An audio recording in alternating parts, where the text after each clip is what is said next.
Hi, everybody. This is Brian McAlister, CEO and founder of the Full Recovery Wellness Center. And like most of us, I was pretty upset last night when I heard of what happened to Prince. It was shocking, and yet in another way, it's not that shocking. It's just another sad story. It looks like it's shaping up. At first, they said it looked like he had some health issues, and now, even though the autopsy isn't completed, so I'm going to put that out there, nobody knows for sure.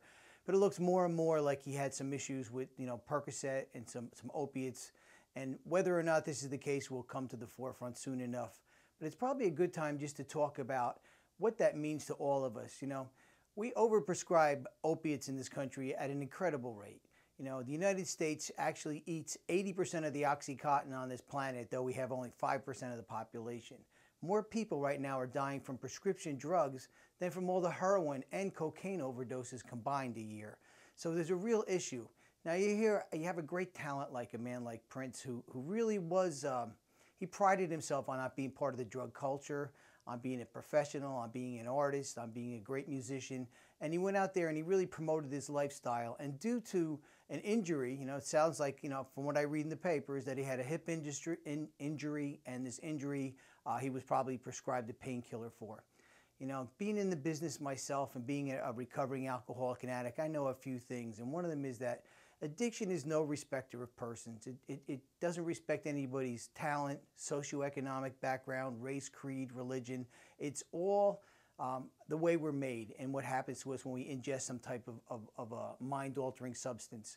It's very easy, no matter who you are, what your situation is, to get hung up and get hooked on opiates. It takes such a short amount of time. And once the habit is developed, once the phenomenon of craving develops, it's without treatment, without good clinical treatment, and daily commitment to live the lifestyle of a recovering person, it's very difficult to overcome.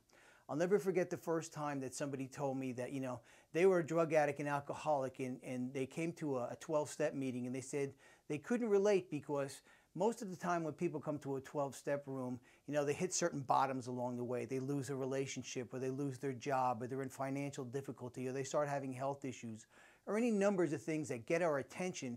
And as addiction systematically removes all the good things from our life, they start making a decision like, wow, I can't go on like this. I can't live like this any longer. And they start thinking about recovery. This gentleman came to me, and he was extraordinarily wealthy. He was a fabulously wealthy businessman from a media mogul from New York City. And he says, I had just the opposite problem. He goes, I had enough money to kill myself. I had enough power where nobody told me no. I had a family that was happy to raid my checking account. As long as I stayed there and drank half a bottle of vodka a day, nobody really jumped in because they were getting what they want. He goes, and unless I had a heart attack, unless there was a health issue that wound me up in the hospital, and then when I was in the hospital, I went to the DTs because they didn't know I was an alcoholic. I was a highly successful man. Nothing would have ever happened. He goes, so I can really understand a man like Prince, or even Michael Jackson, or Elvis, or any of these other folks who have fabulous wealth, fame, and a lot of hangers-on who don't tell them no. It's very difficult unless something extraordinary happens for these folks to come into recovery and stay. So I really just wanted to put a message out there that addiction can happen to anyone. Be very careful about what you take into your body. I'm not a big fan of painkillers. There's a lot of other ways to go. There's hypnosis, there's hot water, there's mineral baths, there's massages. There's a million other ways of going to deal with pain. For me, medication, and especially the heavy-duty opiates that are prescribed willy-nilly now, are the last call. They shouldn't be given out, in my own personal opinion, unless there's no other way of dealing with the problem. Addiction can happen to anyone. And what I suggest is if you think you have a problem with alcohol or drug addiction, there's nothing to be ashamed of. It can happen to anyone. Reach out, get to a 12-step meeting, call a clinician, call a psychiatrist, call somebody who knows, somebody in recovery, and take their advice. You don't have to live that way. Addiction is a treatable and curable, not curable, it's a treatable disease. You can stay in recovery, you can have a great life, you can have what you want, but you can't be an addict and live life to the fullest. So, thank you very much for listening, and I'll talk to you soon.